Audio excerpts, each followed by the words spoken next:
In another health alert, many families enjoy visiting the petting zoo at the county fair, but research shows bacteria and germs can make their way from cute fuzzy animals onto your children and into your home.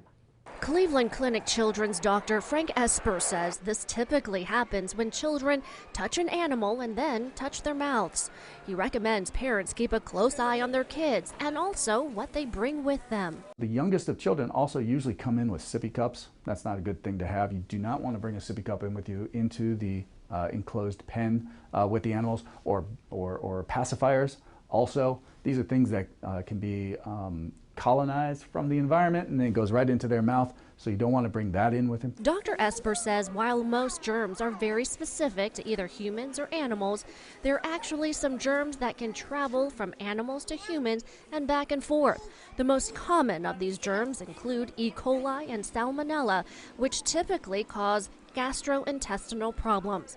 Dr. Esper recommends parents make sure the whole family is practicing good hygiene before and after entering the petting zoo.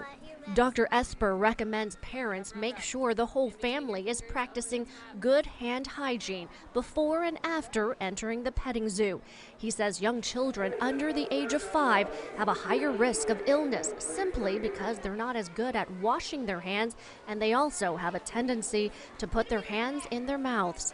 For these children, it's best to use an alcohol-based hand sanitizer. It's also wise to keep very young children away from the animals that are more likely to harbor dangerous germs. For the youngest children, again, those children mainly under the age of 5, do not want them to have any exposure to the reptiles.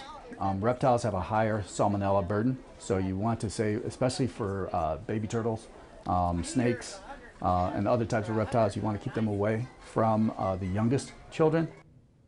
Health experts say parents should also keep very young kids away from poultry. Animals such as baby ducks, geese, and chicks have other types of bacteria that are more likely to cause GI problems.